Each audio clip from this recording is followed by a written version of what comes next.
Good afternoon, children, and welcome to your last lesson of Friday and your last lesson of remote learning. So the date is Friday the 5th of March 2021, and for our PSHE lesson today, we are going to understand why healthy eating is important. So how are you going to be successful with that? Well, hopefully by the end of the lesson, you will understand what is meant by healthy eating, you'll be able to identify healthy foods, and you'll understand why a balanced diet is beneficial. That means why it helps us be healthy. So why do we need food? Well, hopefully you'll remember a lot of this from your science lessons. Food keeps us healthy and helps us grow. Food gives us energy to be able to do things during the day. Without proper nutrition, your body can't survive. When you eat a balanced diet, your body obtains the fuel and nutrients it needs to function properly. For example, your body needs minerals to make hormones, build bones, and regulate your heartbeat. Water is needed to flush out toxins, transport nutrients to cells, or perform other vital bodily processes. So how can we make the right food choices? Well, we have something called food labeling. Nutrition labels can help you choose between products and whether the food is high in fat, salt, and added sugars. Color-coded nutritional information tells you if the food has high, medium, or low amounts of fat, saturated fat, sugars, and salt. Green is a low amount, amber is a medium amount, and red is a high amount. If you buy food that has all or mostly green on the label, it's a healthier choice. So if you've got somebody with you to help you, maybe you could even pause the video now and go and have a look at some of the food items in your kitchen and see if you can spot this food labeling. What should we be eating? The Eatwell plate. To be healthy, nutritious food is needed to provide energy for the body. A variety of food is needed in the diet because different food contains different substances that are needed to keep you healthy. An average meal should be made up of 1/3 carbohydrates and 1/3 fruit and vegetables, with the remaining 1/3 split between dairy, protein, and a little bit of fat. Fruit and vegetables. Fruit and vegetables are a good source of vitamins and minerals, including vitamin C and potassium. They're an excellent source of dietary fibre, which helps maintain healthy digestion. A diet high in fibre can also reduce your risk of heart disease, stroke, and some cancers. Help to keep your body healthy, to grow and repair, and help to fight infections. Fruit and vegetables taste delicious, and there's a wide variety to choose from. Again, I wonder how many fruit and vegetables you've got in your house right now. Why don't you go and have a look? And remember, frozen fruit and vegetables is just as good too. So we must eat at least 5 fruit and vegetable portions a day. But what counts as one portion of fruit and vegetables? So a portion of fruit, which is 150 grams, is roughly equivalent to all of these. So if you'd like to pause the video and see which ones you like and make a note of them, the next time you do the shopping, maybe you can ask your parent or carers to stock up so that in your lunchbox when we're back at school or for your snack, you have something that counts as one of your 5 a day. And Miss Fernandez and I would love it come Monday if you could show us your snacks and say, yeah, we watched the video. We've got a snack that counts as a portion of fruit or veg. So pause the video and make a note of your favourites. So bread, rice, potatoes and pasta and other starchy foods. Starchy foods are a good source of energy and the main source of a range of nutrients in our diet. As well as starch, they contain fibre, calcium, iron, and B vitamins.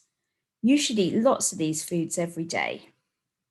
Remember, Potatoes don't count as one of your fruit or vegetables. Now watch out for the added fats used when you cook them and serve them. This is what increases the calorie content.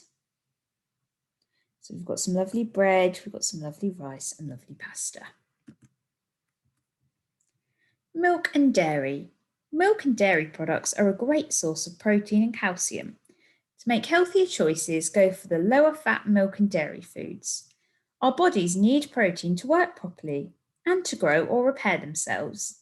Calcium helps to keep our bones and teeth strong. The calcium in dairy foods is particularly good for us because our bodies absorb it easily. What counts as one portion of milk and dairy? 200 milliliter glass of milk, 150 grams or a pot of yogurt, a 30 gram or a matchbox sized piece of hard cheese, and you should aim to eat 2 to 3 portions of these every day.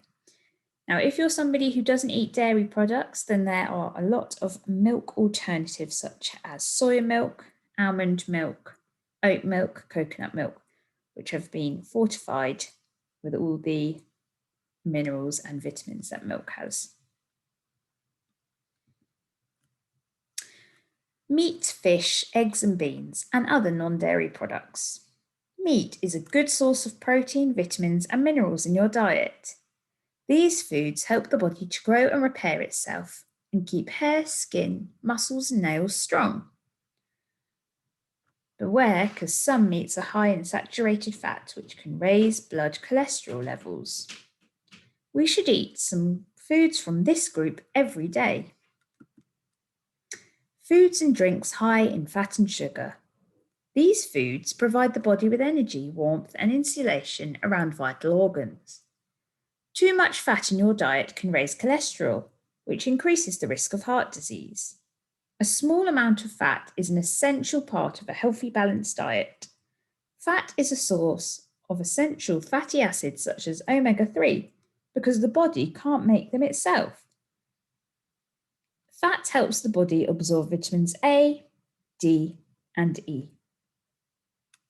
Current UK government guidelines advise cutting down on all fats and replacing saturated fat with some unsaturated fat. So just have a look at this list. It is best to have these fats in our diet rather than these ones. You can pause it and have a look at your own leisure. So the UK currently is facing an obesity crisis. Most cases of obesity are caused by a person eating more calories than they burn off. Modern lifestyles, easy access to high-calorie foods, and low-activity jobs make weight gain more likely. If current trends continue, it is predicted that by 2050, more than half of the UK population could not just be overweight but obese, at a cost to the economy of over 50 billion a year, mainly in healthcare. So what is obesity? Obese is used to describe somebody who is very overweight. Being obese increases your risk of developing serious and potentially life-threatening diseases, including heart disease and type 2 diabetes. But as long as you're aware of what diet you are eating, and as long as you are having a healthy, balanced diet, you should be fine. Okay, so if you want to have a little look at the food groups and the types of nutrients, you can spot the difference there. But for your task today, again, like last time where we asked you to set an exercise challenge, today we would like you to plan out some healthy snacks that you can bring to school next week, or that you would like to bring to school. So don't worry, you don't have to rush out shopping. I know it's difficult in the current lockdown situation. So I'm just going to go back to the slide with the portions of fruit and vegetables. Plan out which ones you would like to bring to school next week, or if you could choose them, which ones you'd have. And we look forward to seeing these in real life when we're back in school next week. That's your task. There's not an assignment, as we're very aware of workload and that we have taken up time on the live calls this morning. So your task is to sit and plan which of these snacks you'd like to bring to school next week and how you are going to bring them in and show us next week. Take care. Bye-bye.